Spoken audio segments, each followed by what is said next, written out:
இது பாருங்கள், ரொம்ப சாஃப்டாக, அதே சமயத்தில் உள்ள எல்லாமும் நல்ல ஏர் ஹோல்ஸோட சூப்பராக ரெடி ஆகிருக்கு. ஸோ இது வந்து ரொம்ப ஹெல்த்தியான ஒரு பிரேக்ஃபாஸ்ட்டு. ரைஸே சேர்க்காமல் குவிக்காக பண்ணக்கூடிய ஓட்ஸ் பிரேக்ஃபாஸ்ட். இது சூப்பராக வந்திருக்கு. எங்களுக்கு கமெண்ட் பண்ணணும், வேறு ஏதாவது ரெசிபீஸ் உங்களுக்கு தேவை, ஹெல்த்தியான ரெசிபீஸ்லாம்னா எங்களோட இன்ஸ்டாகிராமில் நீங்கள் வந்து கமெண்ட் பண்ணிங்கன்னா நாங்கள் உடனே உங்களுக்கு ரிப்ளை பண்ணுவோம். ஸோ எங்களோட இன்ஸ்டாகிராமோட லிங்க் வந்து எங்களோட டிஸ்கிரிப்ஷன் பாக்ஸில் கொடுத்துருக்கேன். ஸோ நீங்கள் அதை வந்து கிளிக் பண்ணி எங்கள் இன்ஸ்டாகிராம் சேனலை ஃபாலோ பண்ணிக்கோங்க. ஹாய் ஃப்ரெண்ட்ஸ், இன்றைக்கி நம்ம வந்து ஒரு இன்ட்ரெஸ்டிங்கான பிரேக்ஃபாஸ்ட் ரெசிபி. ஸோ இது வந்து நார்த் இந்தியாவிலலாம் ரொம்ப ஃபேமஸான ரெசிபி. நம்ம அதையே வந்து ஓட்ஸ் வச்சு எப்படி பண்ணலான்னு பார்க்கலாம் வாங்க. இப்போ வந்து இந்த லெவலுக்கு வறுத்தா போதும். இப்போ இதை வந்து நம்ம வந்து பொடி பண்ணணும். நல்லா நைஸாக பொடி பண்ணி எடுத்துக்கோங்க. ஸோ இப்போ நம்ம வந்து மிக்சியில் போட்டு பொடி பண்ணிடலாம். இப்போ நம்ம அரைச்சதை வந்து ஒரு கப்பில் போட்டுக்கலாம். ஸோ மிச்ச இன்க்ரீடியன்ஸ் எல்லாம் நம்ம ஆட் பண்ணலாம்.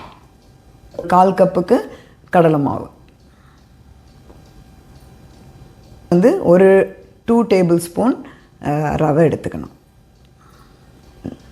ஒரு 1/2 கப்புக்கு வந்து நம்ம வந்து தயிர், கொஞ்சம் லேசாக புளிச்ச தயிர் இருந்தாலும் ஓகே தான், நல்லா தான் இருக்கும்.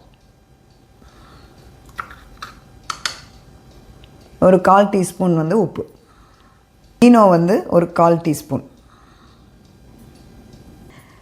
ஸோ இப்போ நம்ம எல்லா இன்க்ரீடியன்ஸும் போட்டாச்சு. இப்போ அதெல்லாம் நல்லா மிக்ஸ் பண்ணணும். ஓரளவு அந்த நம்ம இட்லி மாவு இருக்கு இல்லையா, அதோட கொஞ்சம் கெட்டியாக பதத்துக்கு நம்ம கொஞ்சம் தண்ணி விட்டு நம்ம மிக்ஸ் பண்ணி வச்சுட்டு அதுக்கப்புறம் ஒரு 10 நிமிஷம் ஊற வைக்கணும். ஸோ நம்ம வந்து இந்த அளவுக்கு தண்ணி விட்டு நம்ம மிக்ஸ் பண்ணிக்கணும். இதுதான் கன்சிஸ்டன்சி டோக்லாக்கு. ஸோ நம்ம இப்போ பண்ணுறோம் ஓட்ஸ் டோக்லா. ஸோ அதனால் சூப்பரான ஹெல்த்தியாக இருக்கும். ஏன்னா ரொம்ப வந்து நம்ம இந்த மாவெல்லாம் சேர்க்காமல் ஓட்ஸை வச்சு நம்ம வந்து டோக்லா பண்ணுறோம். இதை ஒரு 10 நிமிஷம் ஊற விட்டுறலாம். ஏன்னா நம்ம ரவை சேர்த்துருக்கோம் இல்லையா, ஸோ அதனால் ஊறணும் ரவை. அதுக்காக ஒரு 10 நிமிஷம் ஊற விட்டுறலாம். ஸோ இப்போ வந்து நம்மளுக்கு வந்து 10-15 நிமிஷம் ஊறிடுச்சு. நல்லா கெட்டி ஆகிடுச்சு பார்த்திங்களா. ஸோ அதனால் கொஞ்சமாக தண்ணி விட்டு அதை வந்து நம்ம இட்லி மாவுக்கு கொஞ்சம் கெட்டியாக இருக்கணும். இட்லி மாவை காட்டிலும் கொஞ்சம் கெட்டி, அந்த பதத்துக்கு நம்ம கொஞ்சமாக தண்ணி விட்டு நல்லா மிக்ஸ் பண்ணிக்கணும். ஸோ நம்ம டோக்லாவை வந்து வேக வைக்கிறதுக்கு ஃபஸ்ட்டு வந்து ஸ்டீமர் தட்டில் வந்து நம்ம வந்து ஆயிலை தடவிட்டு அதில் நம்ம இந்த மாவை ஊற்றிடலாம். ஸோ இப்போ ஆயில் தடவியாச்சு. இப்போ தட்டில் நம்ம மாவை ஃபில் பண்ணிடலாம். இந்த மாவில் வந்து ஒரு 1/4 டீஸ்பூன் மஞ்சள் பொடி ஆட் பண்ணணும். ஸோ இப்போ இதை வந்து நம்ம இட்லி பானையில் வச்சு நம்ம வந்து வேக வச்சிடலாம்.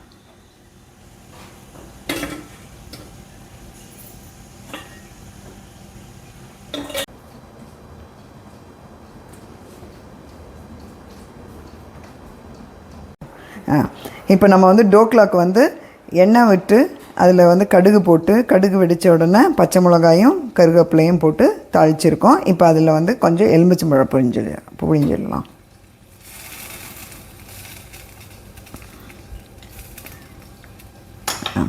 இப்போ நம்ம வந்து டோக்லா பாருங்கள் அழகாக ரெடி ஆகிடுச்சு. இப்போ அதில் தாளிப்பை நம்ம ஊற்றிடலாம்.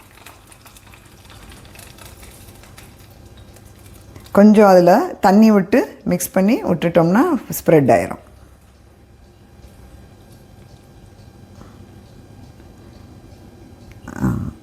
இந்த மாதிரி விட்டுறணும் தாளித்து. இப்போ பாருங்கள் நம்ம தாளிப்பு போட்டாச்சு. இப்போ இதை வந்து நம்ம கட் பண்ணிடலாம்.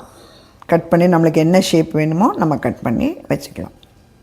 இப்போ பாருங்கள் சூப்பரான டோக்லா ரெடி ஆகிடுச்சு. ஓட்ஸ் டோக்லா ரொம்ப ஹெல்த்தியான பிரேக்ஃபாஸ்ட். இது ஹெல்த்தியான ஓட்ஸ் டோக்லா அழகான ஒரு எல்லோ கலரில், அதே மாதிரி ஏர் பபிள்ஸு உள்ளே போய் ஒரு நல்ல ஹோல்ஸோட சாஃப்டாக அழகாக வந்திருக்கு. ஸோ நீங்களும் இதை ட்ரை பண்ணி பார்த்துட்டு எங்களுக்கு கமெண்ட் பண்ணுங்கள். ஸோ எங்கள் சேனலை வந்து சப்ஸ்கிரைப் பண்ணிவிட்டு பாருங்கள். இந்த மாதிரி யுனிக்கான ஹெல்த்தியான குவிக்காக பண்ணக்கூடிய ரெசிபீஸ் எல்லாம் எங்கள் சேனலில் வந்துகிட்டே இருக்குது. ஸோ நீங்கள் ஹைப் பட்டனை ப்ரெஸ் பண்ணிங்கன்னா இதே மாதிரி உங்களுக்கு வந்து எங்களோட ரெசிபீஸ் எல்லாம் சேர்கிற மாதிரி எல்லாருக்கும் போய் சேரும். ஆனால் எல்லோரும் பெனிஃபிட்டும் ஆக முடியும். அதே சமயத்தில் ஆல் நோட்டிஃபிகேஷன் பட்டனையும் கிளிக் பண்ணுங்கள். உங்களுக்கு நோட்டிஃபிகேஷன்லேயே எங்களோட ரெசிபீஸ் எல்லாம் வந்துடும். ஸோ உங்களுக்கு ஈஸியாக இருக்கும் பார்க்குறதுக்கு.